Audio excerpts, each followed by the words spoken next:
샬롬. 여러분 잘 지내고 있죠?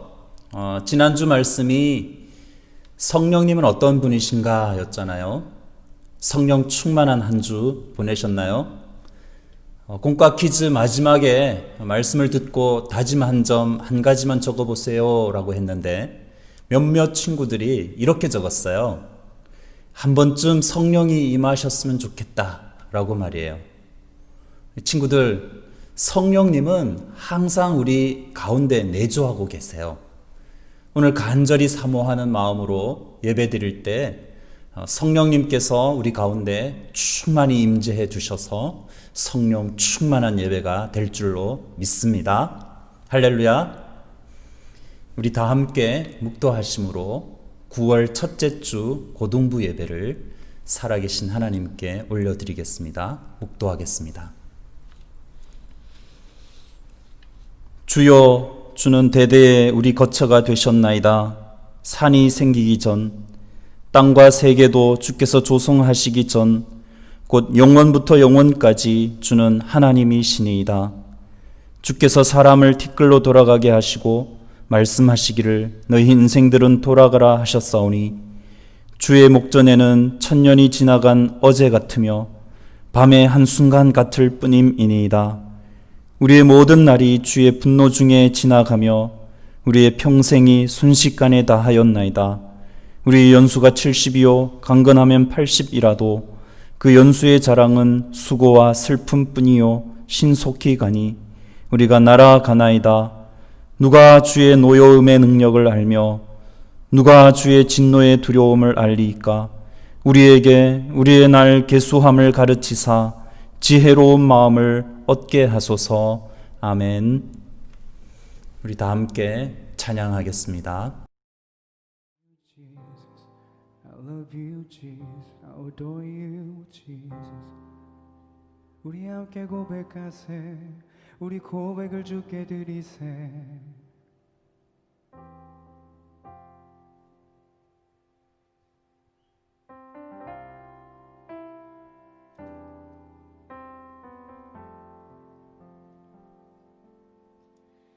신실하신 주 내 아버지 집은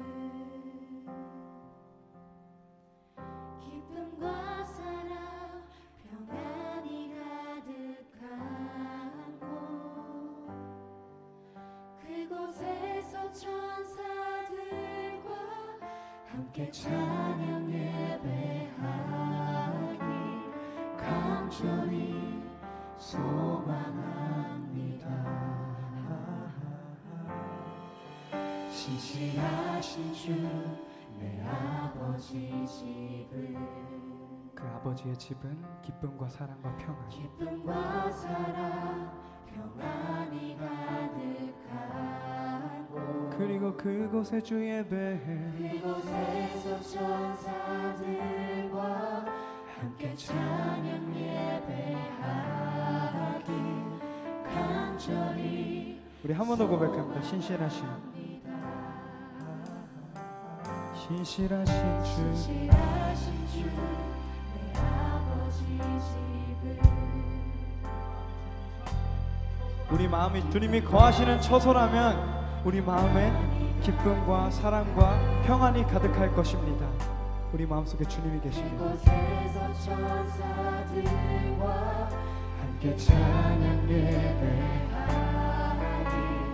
간절히 소망하니 우리 한 번 더 고백합시다. 신실하신 나의 주, 신실하신 주 내 아버지 집은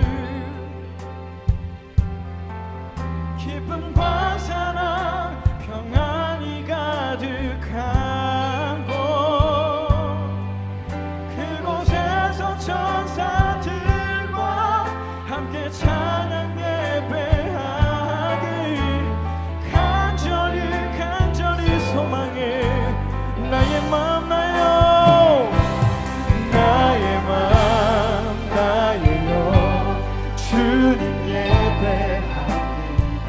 정말이세요?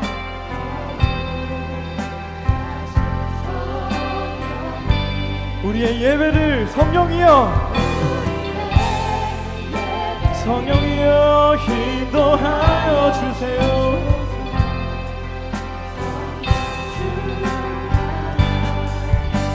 성령이여 나의 마음 나의 마음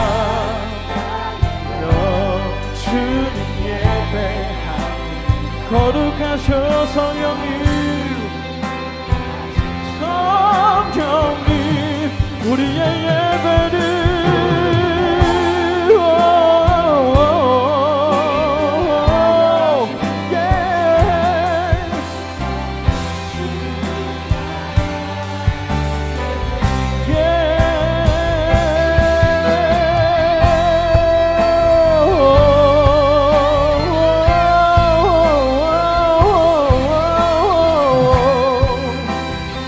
내가 주를 원해요. 내가 주를 원해요. 내가 주를 원해요. 나의 사랑의 마음이 주를 향한 나의 마음을 이 시간 고백해요. 한 번 더 고백해. 우리 마음 나의 마음 나예요.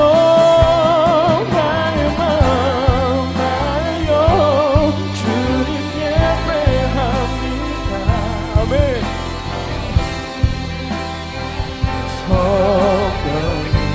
우리의 예배를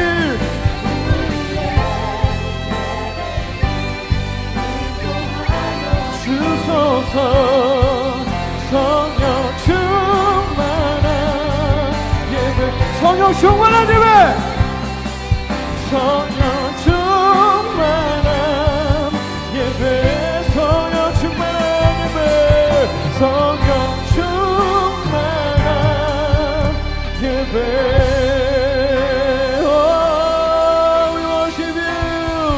We worship you, we lift you higher and higher. Hallelujah. 다 같이 사도신경으로 신앙 고백하겠습니다. 전능하사 천지를 만드신 하나님 아버지를 내가 믿사오며 그 외아들 우리 주 예수 그리스도를 믿사오니 이는 성령으로 잉태하사 동정녀 마리아에게 나시고 본디오 빌라도에게 고난을 받으사 십자가에 못 박혀 죽으시고 장사한 지 사흘 만에 죽은 자 가운데서 다시 살아나시며 하늘에 오르사 전능하신 하나님 우편에 앉아 계시다가 저리로서 산자와 죽은 자를 심판하러 오시리라. 성령을 믿사오며 거룩한 공예와 성도가 서로 교통하는 것과 죄를 사하여 주시는 것과 몸이 다시 사는 것과 영원히 사는 것을 믿사옵나이다. 아멘.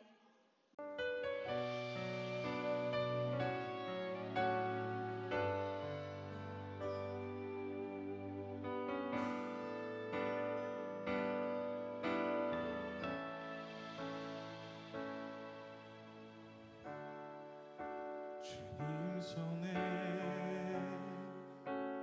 맡겨드리리 나의 삶 주님께. 주님 손이 나의 삶 붙드네 나 주의 것 영원히.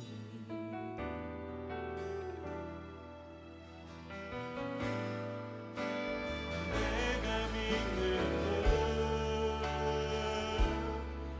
예수 내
주님 앞에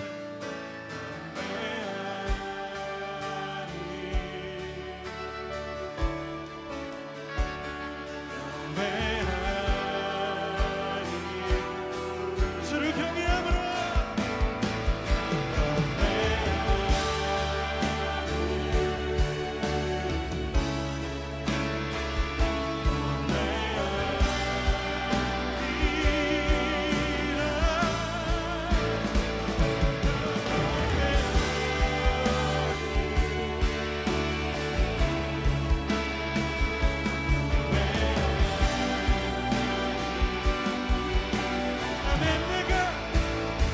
내가 믿는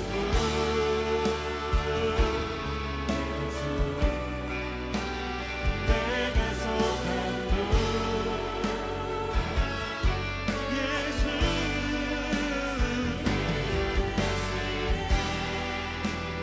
노래 대신에 내가 믿는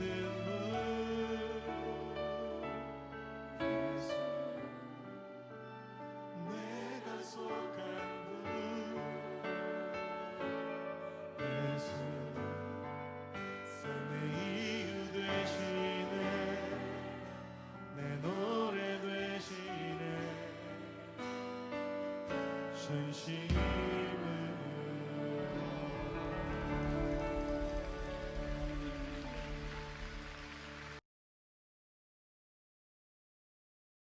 항상 곁에 함께 계셔 우리를 지켜봐 주시고 모든 영광 중에 완전하신 하나님 아버지, 세상이 많은 혼란 가운데 있지만 기도와 믿음을 지켜나감에 힘써 예배의 소망을 가지고 이렇게 각자의 자리에 나와 예배 드릴 수 있게 해 주신 것을 감사합니다.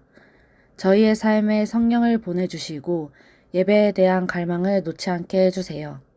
한 주간 자신을 돌아볼 때 죄와 함께 하고 있지는 않았는지 저희의 죄를 이 자리에 나와 회개드립니다. 주님, 항상 저희가 주님의 모습을 닮아가기를 원합니다. 어떤 자리와 어떤 상황 가운데서도 주님의 모습대로 살아가는 저희가 될 수 있도록 도와주세요. 주님이 저희를 보며 기쁘게 웃을 수 있는 삶을 살 수 있도록 도와주세요.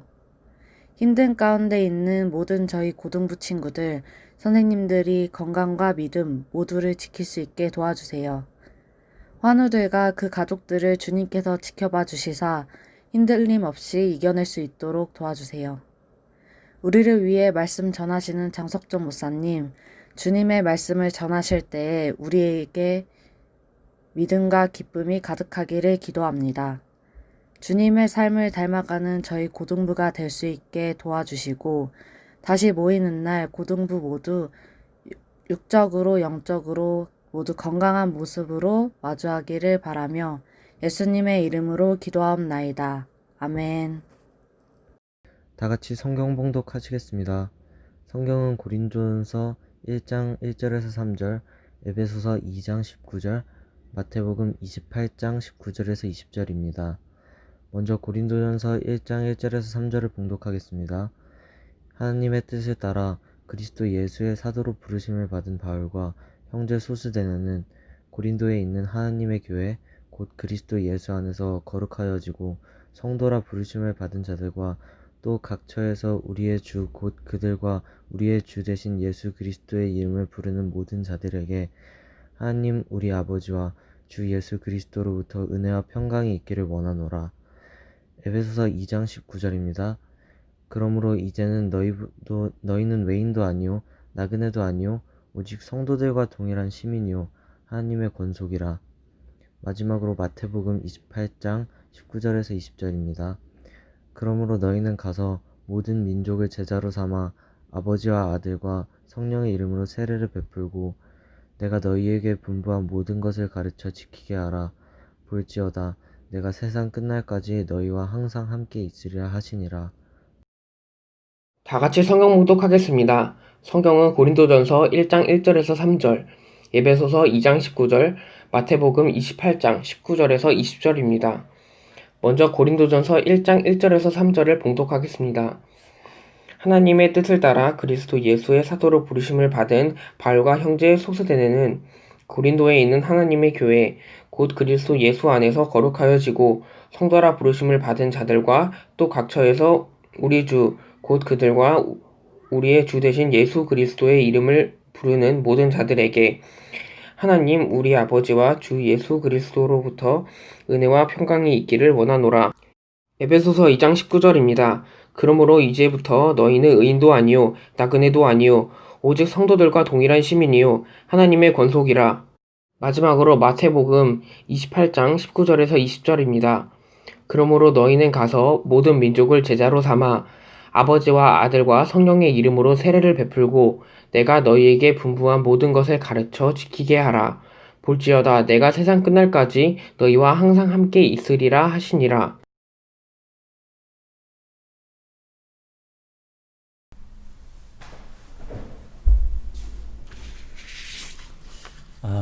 여름 수련회 시즌부터 시작해서 계속해서 교리 공부를 하고 있는 가운데 있는데요. 성경은 어떤 책인가? 하나님은 어떤 분이신가? 예수님은 누구신가?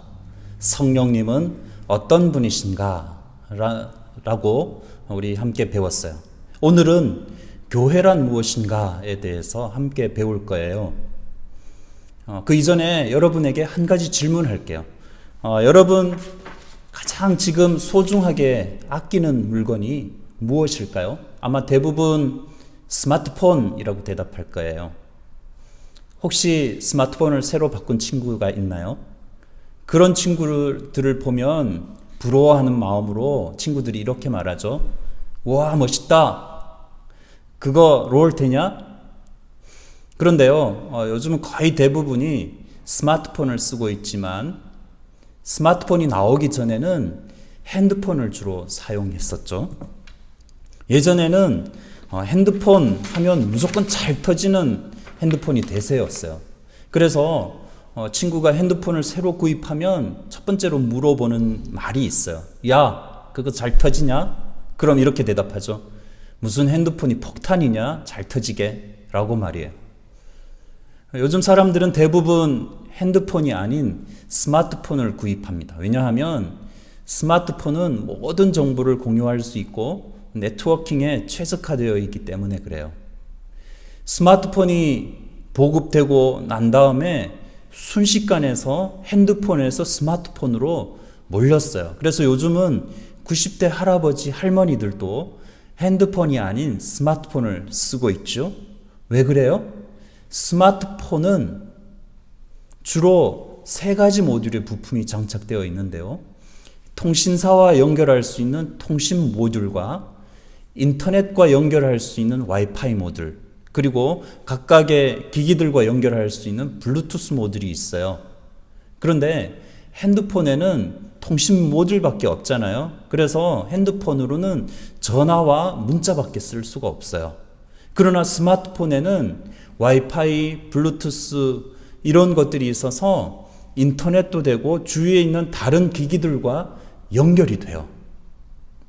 저는 오늘 교회에 대해서 배우고 있는데요. 이 모든 연결을 교회와 연관지어 생각해 볼 수 있다고 생각해요. 통신사와 연결을 위로부터 아래로의 소통이라고 하고, 이 와이파이나 블루투스 연결을 좌우로의 소통이라고 한다면 충분히 교회에 비유할 수 있을 거예요. 교회도 위로부터 아래로의 소통이 가장 중요하지만 이 못지않게 중요한 것이 좌우로의 소통이에요. 위로부터 하나님과의 소통이 중요하고 또 좌우로 성도들 간의 교제도 중요해요. 그런데 최근 들어 교회는 성도들 간의 교제에 점점 약해지는 모습들을 볼 수 있지요. 아이러니하게도 교회가 그 부분에 약점이 드러나면서 성장이 멈춘 거예요.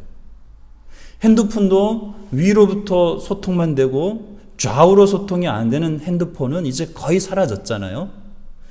위로 양옆으로 소통이 다 되는 스마트폰에 사람들이 열광하기 시작한 거예요. 교회도 마찬가지예요. 위로부터 소통만 있고 좌우로 교제가 없는 교회는 점점 사라지는 반면에 위로부터의 소통뿐만 아니라 성도들과의 교제가 충만한 교회가 지금 부흥한다는 거예요. 왜 오늘날 교회가 점점 줄어들고 성도들과의 교제가 점점 약화되고 있는 것일까요? 여러 가지 문제가 있지만 그 중에 가장 중요한 것이 교회에 대해서 잘못되게 이해하고 있기 때문에 그래요. 여러분, 교회에 대해서 이야기할 때 가장 첫 번째로 기억해야 될 것이 무엇이냐 하면 교회는 건물이 아니에요. 여러분, 한 가지 또 질문해 볼까요? 우리 교회가 어떤 교회였으면 좋을까요? 많은 사람들이 이런 질문을 할 때 이렇게 대답해요. 주차장이 좀 넓었으면 좋겠어요. 어떤 친구는 우리 교회에 카페가 있었으면 좋겠어요. 어떤 친구는 미국 가니까 크리스탈 교회가 있는데 너무 멋있어요. 우리 교회도 크리스탈 교회처럼 주위가 다 보이는 교회였으면 좋겠어요. 이렇게 대답하고 있어요. 만약 여러분 가운데도 이와 같은 생각을 하고 있다면 그것은 교회에 대해서 잘못된 이해를 가지고 있다는 거예요. 사람들이 가지고 있는 교회에 대한 이해가 성경의 이해와 얼마나 동떨어져 있는가를 그런 질문들에서, 그런 대답들에서 볼 수 있는 것이죠. 교회는 결코 건물이 아니에요. 건물 필요하지만 교회의 본질이 건물이 아니라는 것이죠. 그렇다면 교회는 무엇일까요? 잘 보세요. 교회는 건물이 아니라 사람이에요. 그럼 교회는 어떤 사람들이에요? 첫 번째로는 부르심을 받은 사람들이에요. 부르심을 받은 사람들의 공동체가 교회예요. 원래 교회라는 말이 원어로 에클레시아라고 하는 말인데 부르심을 받은 사람들의 모임이라고 하는 의미를 가지고 있어요. 우리 교회가 양문교회이지요. 양문교회라고 하면 양문교회 건물을 먼저 생각하는데 양문교회 이 건물은 교회가 아니에요. 엄밀히 말하면 이 교회에 모인 사람들이 양문교회예요. 그러니까 사람이 교회라는 것이죠. 고린도전서 1장 2절 말씀을 한번 볼까요?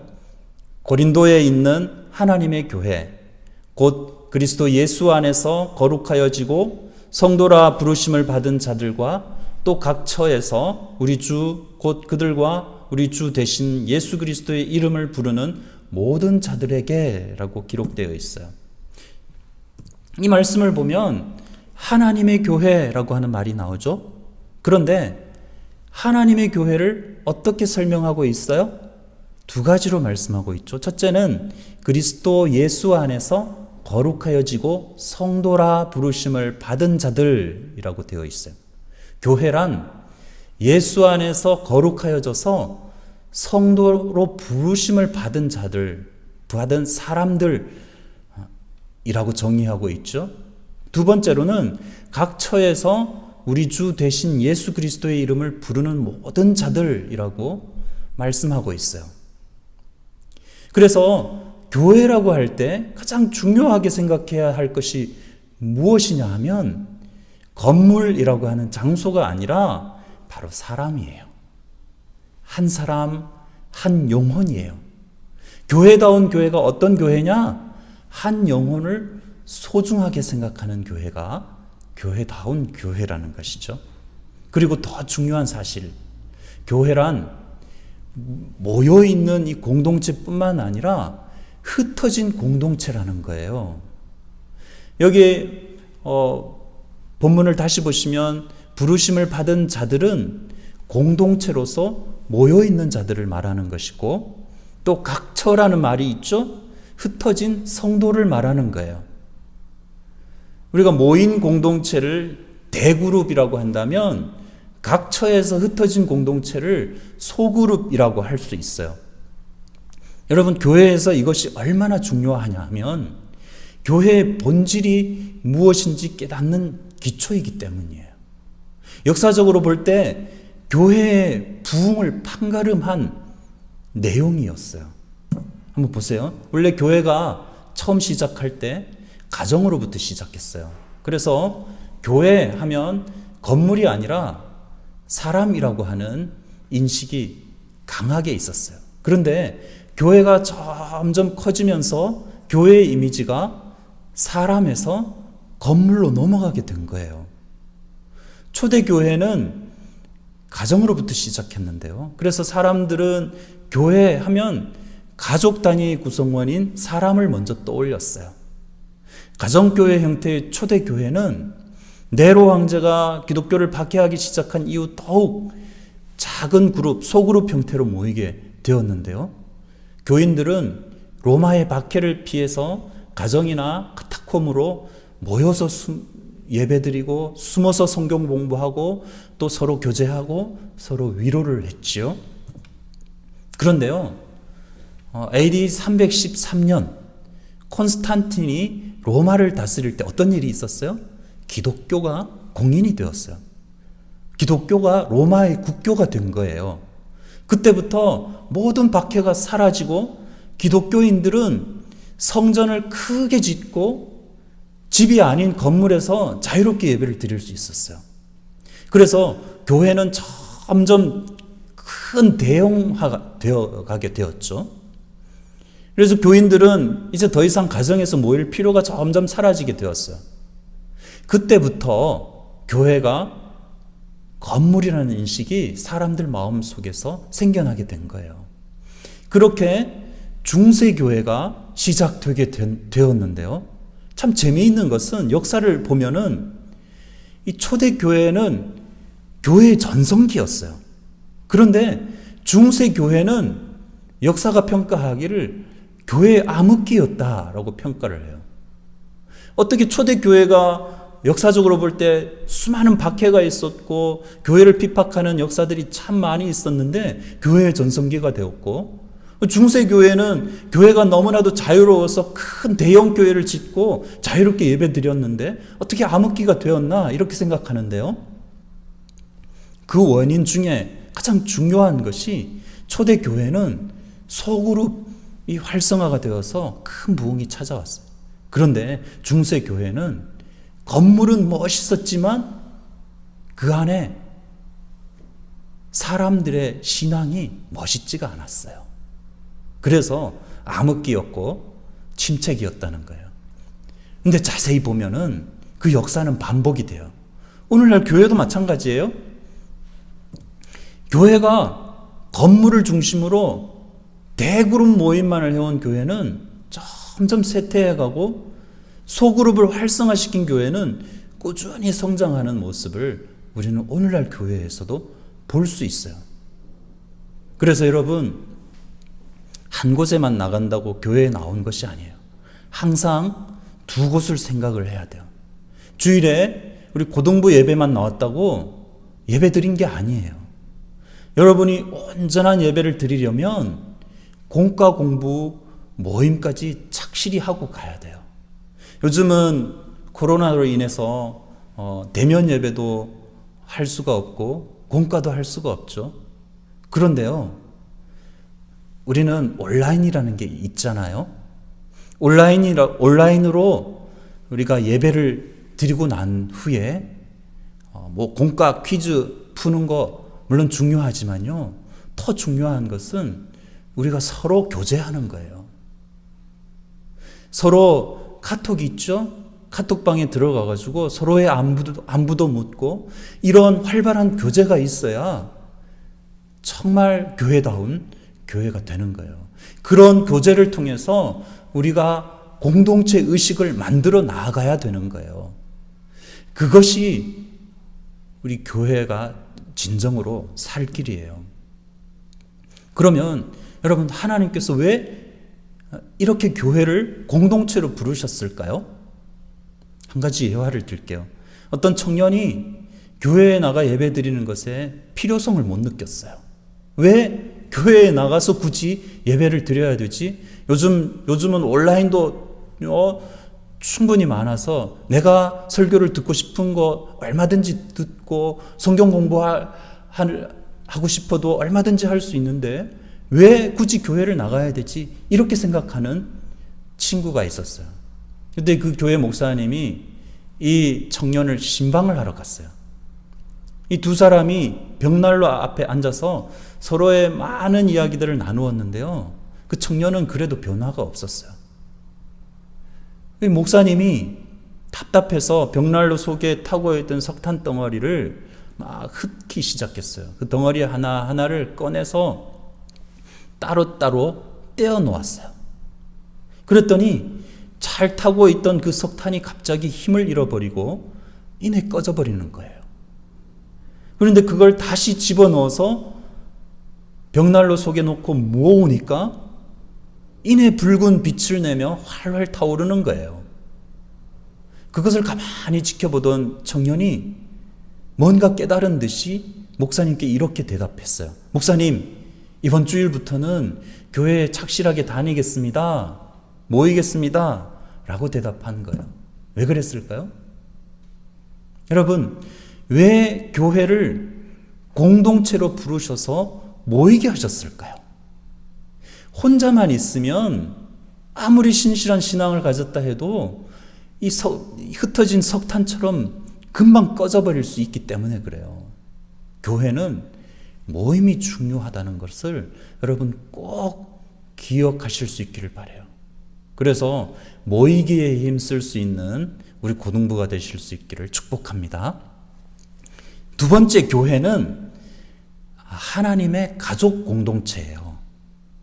디모데전서 3장 15절을 보면 교회에 대해서 명확하게 정의를 해주고 있는 말씀인데요. 만일 내가 지체하면 너로 하여금 하나님의 집에서 어떻게 행하여야 할지를 알게 하려 함이니 이 집은 살아계신 하나님의 교회요 진리의 기둥과 터니라. 교회는 하나님의 집이라고 말씀하고 있어요. 이 집의 주인이 누구예요? 하나님이세요? 우리는 누구예요? 자녀들이에요. 자녀된 우리 사회의 관계는 어떻게 되는 거예요? 형제들이에요. 가족인 것이죠. 예수님은 이 집의 맏아들 되셔요. 히브리서 3장 4절에 보면 이 집을 지으신 이는 바로 만물을 지으신 이 곧 하나님이시라고 했고, 또 6절에는 그리스도는 이 집을 맡아 다스리는 맏아들이라고 기록하고 있어요. 그리고 히브리서 2장 11절의 말씀에 보면 이 예수님은 우리를 형제라 부르기를 부끄러워 아니하셨다라고 기록을 하고 있어요. 참 놀랍죠? 교회라는 것이 참 놀라운 거예요. 여러분, 공산당을 뭐라고 불러요? 동무라고 부르죠. 학교에서는 뭐라고 불러요? 친구라고 불러요. 직장에서는요? 동료라고 부르죠. 그러면 조직에서는 뭐라고 부를까요? 고개를 탁 숙이며 형님이라고 부르죠. 어쨌든 교회는 가족이기 때문에 서로를 형제, 자매라고 부를 수 있는 거예요. 그래서 이 교회의 모임은 가족과 같은 친밀함이 있어야 되는 거예요. 우리가 왜 형제, 자매라고 부를 수 있을까요?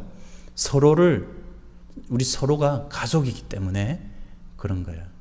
하나님께서 우리를 구원해 주셔서 우리의 아버지가 되어 주셨기 때문에 그래요. 예수님은 우리 이 가정의 맏아들, 맏형님 되시기 때문에 그런 거예요. 우리 모두는 하나님의 자녀가 되었습니다. 자녀끼리 서로 형제 자매라 부르는 것이 마땅한 것이죠. 에베소서 2장 19절 말씀을 볼까요? 그러므로 이제부터 너희는 외인도 아니요 나그네도 아니요 오직 성도들과 동일한 시민이요 하나님의 권속이라. 하나님의 권속이라고 되어 있는데 하나님의 가족이라고 하는 뜻이에요. 예수님 믿고 난 다음에 너희가 이제는 외인도 아니라는 말이에요. 손님이 아니라는 말이죠. 하나님의 가족이 되었다는 거예요. 그러면 가족과 일반 기업과 차이점이 뭐예요? 가족의 특징은 섬기는 거예요. 힘 있는 자가 힘 없는 자를 섬기는 곳이 가정이에요. 일반 사회는 어때요? 강자가 약자를 지배하는 그런 것이 일반 사회예요. 정글과 같은 사회, 무한 경쟁이 있죠. 그런데 교회는 힘 가진 자가 지배하는 것이 아니라 힘 있는 자가 섬기는 것이 가정이에요. 여러분, 집에서 제일 많이 일하고 제일 많이 섬기는 사람이 누구일까요? 아버지, 어머니죠. 집에서 가장 서열이 낮은 막내가 가장 많은 섬김을 받죠. 가족이란 먼저 되고 강한 자의 희생이, 섬김이 있는 곳이 가정이에요. 먼저 되고 강한 자가 섬길 때 그 교회는 가정과 같은 교회가 될 수 있는 거예요. 오늘 우리 친구들, 여러분 섬길 수 있는 자가 되기를 바라요. 여러분 먼저 믿고 여러분이 조금이라도 더 형이기 때문에, 언니이기 때문에 섬길 수 있기를 축복합니다. 그리고 세 번째, 교회는 그리스도의 몸이에요. 골로새서 1장 18절 말씀을 보면 그는 몸인 교회의 머리시라. 그가 근본이시요 죽은 자들 가운데서 먼저 나신 이시니 이는 친히 만물의 으뜸이 되려 하심이요. 바울은 골로새서를 쓰면서 그리스도는 교회의 머리라고 말씀하고 있어요. 교회는 무엇이라고 말씀하고 있다고요? 예수 그리스도의 몸이라고 말씀하고 있는 거예요. 여러분, 머리와 몸이 따로 떨어질 수 있을까요? 따로 떨어지면 죽어요. 그래서 교회를 우리는 운명 공동체라고 부를 수 있어요. 그래서 예수님과 우리는 하나로 연결이 되어 있는 거예요. 운명을 같이 한 거예요. 예수 그리스도가 교회의 머리라고 했을 때 그 의미가 무엇일까요?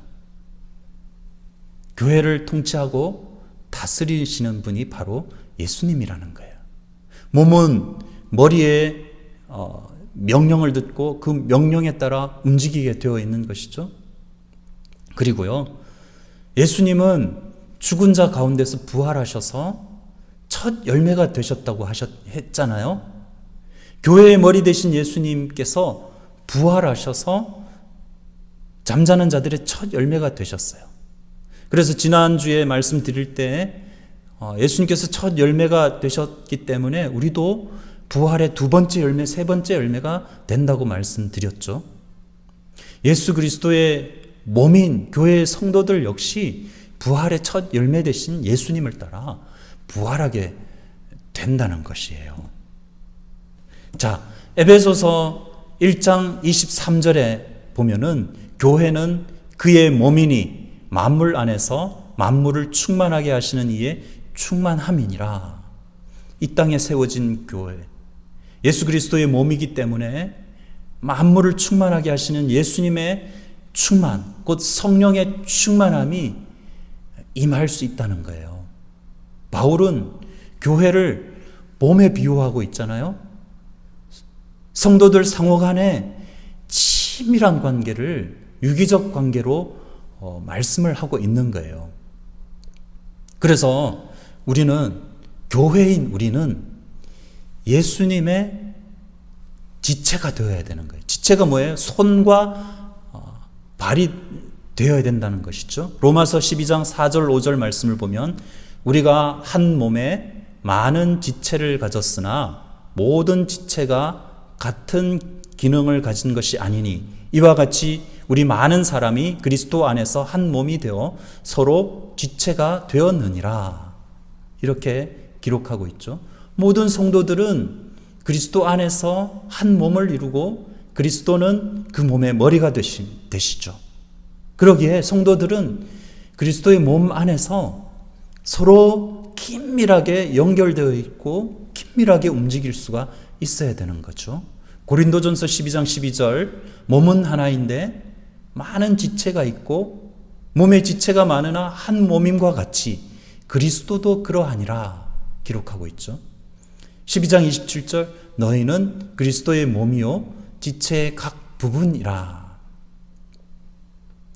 그래서 우리는 예수님의 지체로서 역할을 잘 감당해야 되는 것이죠. 만약 몸이 머리의 지시를 따르지 않는다면 어떻게 될까요? 몸이 머리의 지시를 따르지 않는다면 그 사람은 건강한 사람이 못 되는 거예요. 여러분 중풍병자 보셨어요? 중풍병자는 머리의 명령을 몸이 수행하지 못하는 사람을 중풍병자라고 해요. 신경이 마비가 되어서 지체가 부자유스럽게 된 거예요. 교회도 마찬가지예요. 교회는 그리스도의 몸인데요. 예수 그리스도의 머리인 예수 그리스도의 명령을 따르지 못하면 그 교회는 병든 교회가 틀림없어요. 건강한 교회는 머리 대신 우리 예수 그리스도의 말씀에 순종해야 되는 거예요.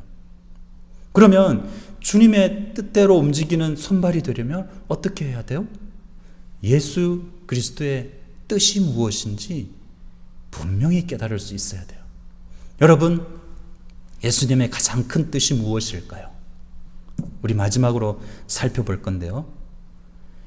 교회는 흩어지는 공동체예요. 어떻게 흩어지는데 공동체가 될 수 있어요? 아니에요. 교회는 모이는 공동체이지만 또 다른 동전의 양면으로 본다면 교회는 흩어지는 공동체예요. 우리 마태복음 28장 19절에서 20절 말씀을 볼까요? 그러므로 너희는 가서 모든 민족을 제자로 삼아 아버지와 아들과 성령의 이름으로 세례를 베풀고 내가 너희에게 분부한 모든 것을 가르쳐 지키게 하라. 볼지어다 내가 세상 끝날까지 너희와 항상 함께 있으리라. 오늘 말씀은 예수님께서 승천하시기 전에 마지막으로 제자들에게 부탁하신 지상 명령이에요. 이 명령은 모든 민족을 제자로 삼으라는 명령이죠. 전 세계로 나아가서 복음을 증거하는 사명을 주신 거예요. 이 사명을 누구에게 주신 거예요? 이 말씀에 누구라고 가르치고 있어요? 너희는 가라. 너희가 누구예요? 너희는 여기서 11사도뿐만 아니라 모든 믿는 사람들의 모임인 교회를 가르치는 거예요. 그러니까 모든 민족에게 나아가 제자 삼으라는 명령은 교회에게 주신 명령이에요. 그래서 교회에서 가장 우선시돼야 될 사역이 무엇일까요? 바로 가서 제자 삼는 일이에요. 영혼 구원하는 거예요. 여러분, 우리 고등부에서 하는 사역 무엇이 있을까요? 주일 예배 있죠? 공과 공부 있죠? 수련회, 체육대회, 그리고 캔디데이, 선교 음악회 등 전도 축제가 있어요. 그런데 이 중에서 가장 중심이 되어야 될 사역이 무엇일까요? 물론 예배가 중심이 되는 사역이 되어야 돼요. 그런데요, 예배 못지않게 중심이 되어야 되는 사역이 영혼 구원하는 사역이에요. 여러분, 다른 것 좀 잘못해도 돼요. 심지어 실패해도 괜찮아요. 한번 실패했으면 다음에 또 잘하면 되죠. 그런데 교회가 영혼 구원하는 일을 못하면 절대 안 되는 것이죠. 영혼 구원하는 일을 실패하면 안 된다는 말이에요. 다른 것은 다 잘하는데 전도하는 일 잘 못하면 그 교회는 불행한 교회이죠. 여러분, 야구 선수가 테니스도 잘하고 수영도 잘하고 골프도 잘 칠 수 있어요. 그런데 다른 건 다 잘하는데 야구를 못하는 거예요. 그럼 이 사람을 야구 선수라고 할 수 있어요? 아니, 다른 것 다 잘해도 이 사람 야구 선수가 아닌 거예요. 다른 것 다 잘못해도 괜찮아요. 그런다고 야구 선수라는 그 정체성이 없어지지 않기 때문이에요. 하지만 야구를 못한다면 야구 선수를 그만둬야 되는 것이죠. 여러분, 교회에서 가장 잘해야 되는 것이 있다면 그것은 전도예요. 가장 아름다운 교회는 믿지 않은 한 사람 한 사람이 이 교회에 나와서 예수 그리스도를 믿고 그리스도의 제자로 세워지는 거예요. 이렇게 계속 불신자들이 몰려와서 복음을 듣고 새 사람이 되는 것이 자연스럽게 일어나는 교회가 가장 건강한 교회이죠. 우리 고등부 친구들 전도에 열심을 낼 수 있기를 바라요. 안 믿는 친구들 데리고 나와서 영접하고 또 말씀 훈련 잘 받아서 성숙한 믿음의 사람으로 세워지는 일을 감당하는 친구들 하나님께서 축복해 주실 거예요. 오늘 말씀을 정리할게요. 교회는 무엇일까요? 첫째, 교회는 건물이 아니라 사람이에요. 어떤 사람이에요? 부르심을 받은 사람, 부르심을 받은 사람들의 공동체예요. 그리고 두 번째로는 교회는 가족 공동체예요. 그리고 셋째는 교회는 그리스도의 몸이에요. 예수님 우리의 머리 되시며 우리는 그리스도의 지체예요. 그리고 마지막 네 번째, 교회는 머리 되신 예수님의 명령대로 영혼 구원하는 일을 감당하는 곳이에요. 우리 고등부는 한 가족이고 머리 되신 예수님의 명령에 따라 흩어져서 영혼들을 구원하는 건강하고 능력 있는 우리 양문교회 고등부가 다 되실 수 있기를 축복합니다. 기도하겠습니다.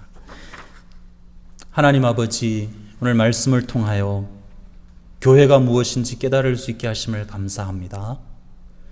우리를 교회로 불러주신 은혜를 깨닫고 머리 되신 예수님 안에서 우리 모두는 한 형제 자매로서 서로 섬기며 서로를 격려하며 주님 한 분만 바라보며 주님의 뜻을 잘 받들어 영혼 구원하는 일을 능력 있게 감당함으로 건강한 교회를 세워가는 저희들 되게 하여 주옵소서. 예수님의 이름으로 기도하옵나이다. 아멘.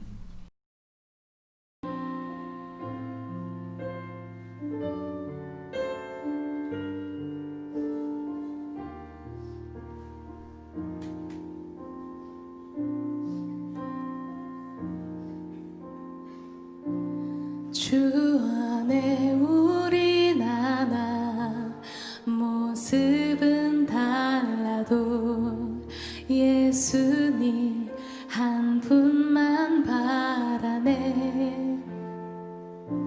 사랑과 선행으로 서로를 격려해 따스함으로 보듬어 가리. 주님 우리 안에 함께 하시니 형제 자매의 기쁨과 슬픔 느끼네. 내 안에 있는 주님 모습 보네. 그분 기뻐하시네.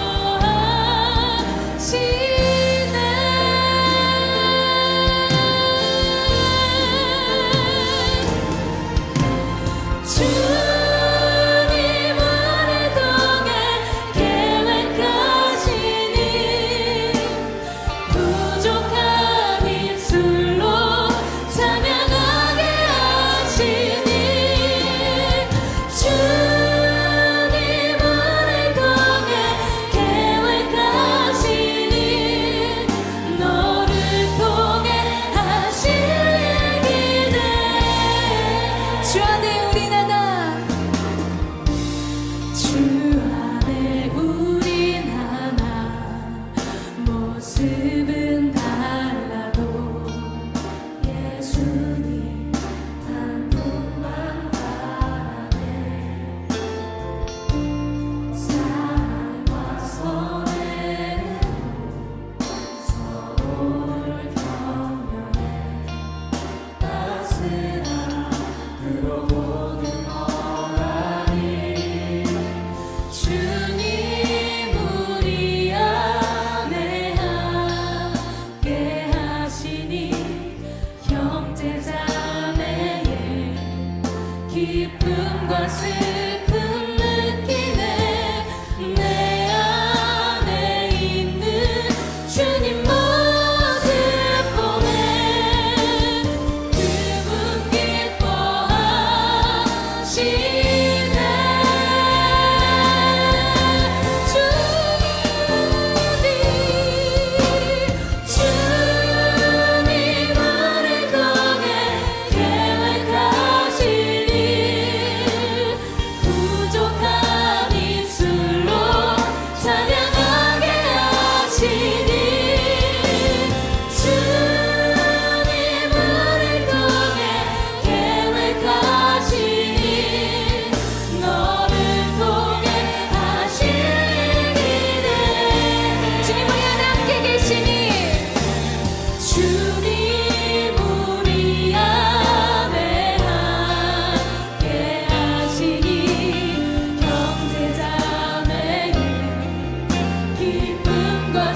우리 주 예수 그리스도의 은혜와 하나님의 사랑과 성령의 교통하심이 우리는 예수님 안에서 한 지체 되었다는 사실을 깨닫고 사랑과 섬김으로 서로 격려하며 주님 뜻 받들어 영혼 구원하는 일을 능력 있게 감당하기를 원하는 모든 고등부 친구들 머리 위에 이제로부터 영원토록 함께 있을지어다.